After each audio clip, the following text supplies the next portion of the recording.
Hello, karibu kwa channel yetu nzuri ya Usiteseke Tena. Naitwa Angela Kanine. Leo nimekuletea aina 5 za wanaume hatari zaidi kuwa nao kwenye mahusiano.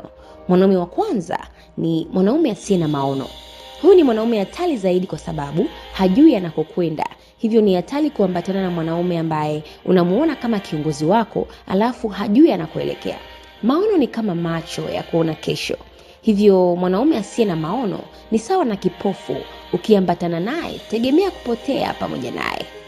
Mwanaume wa pili ni mwanaume asiyejua thamani yako. Huyu ni mwanaume ambaye hajawahi kuona uthamani wa uwepo wako na kile unachomfanyia. Unaweza kumtendea mema 100 lakini asione, ila ukikosea jambo moja analiona zaidi na analitumia hilo kukutafasiri tabia yako. Mara nyingi utamuona hana shukrani, anakudharau, ni mlalamishi, hata kama yeye ndiye tatizo kakosea, ni msaliti, hakujali na kadhalika. Lakini mwanaume wa tatu ni huyu hapa, mwanaume aliyechanganyikiwa.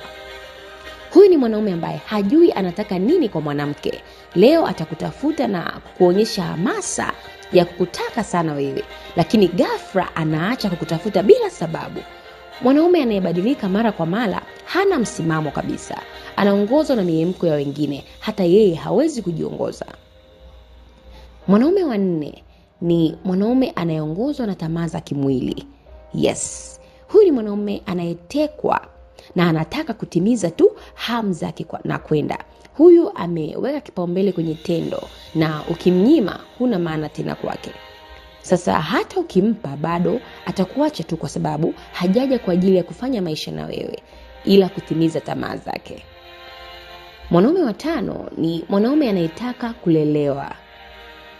Huyu ni mwanaume anayetaka umhudumie kwa kumpa fedha au mahitaji anayoyataka. Hawa ni wanaume wavivu na ukiwa naye kwenye mahusiano, fokasi yake sio mahusiano ila msaada utakaompa. Usipompa anachotaka ananuna na huenda hata kukusema vibaya.